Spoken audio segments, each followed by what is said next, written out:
जय सिया राम दोस्तों, मैं सीमा सिंह आपका स्वागत करती हूँ अपने चैनल ज्ञान की चाह में।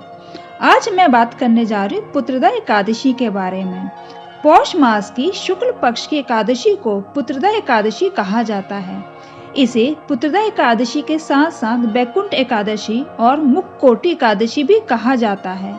शास्त्रों में इस व्रत का विशेष महत्व बताया गया है। योग्य संतान की प्राप्ति के लिए इस व्रत को उत्तम माना गया है।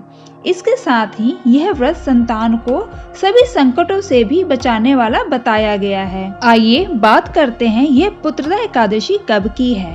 हिंदू पंचांग के अनुसार यह 13 जनवरी यानी गुरुवार को पड़ रही है और अगर शुभ मुहूर्त की बात करें तो यह एकादशी 12 जनवरी को सायंकाल के समय 4:49 पर प्रारंभ हो रही है, जो कि 13 जनवरी को शाम के समय 7:32 तक चलेगी। इसका पारण समय 14 जनवरी शुक्रवार प्रातः 7:15 से 9:21 तक रहेगा। एकादशी व्रत पूजा विधि।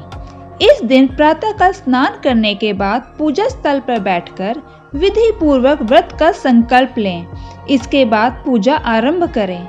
पूजा के दौरान भगवान विष्णु को पीला फल, पीले पुष्प, पंचामृत, तुलसी आदि समर्पित करें। यदि आप संतान प्राप्ति के लिए यह व्रत रख रहे हैं तो यह व्रत पति पत्नी दोनों को एक ही साथ करना चाहिए। वो व्रत का संकल्प भी साथ ही लेना चाहिए। इस पूजा के बाद भगवान कृष्ण के बाल स्वरूप की भी पूजा की जाती है। पुत्रदा व्रत एकादशी कथा। पुत्रदा एकादशी व्रत में इस कथा को अवश्य ही सुनना चाहिए।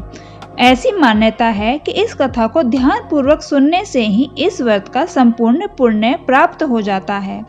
पुत्रदा एकादशी की कथा द्वापर युग के महिष्मति नाम के एक राज्य और उसके राजा से जुड़ी हुई है। महिष्मति नाम के राज्य पर महाजीत नाम का एक राजा शासन करता था।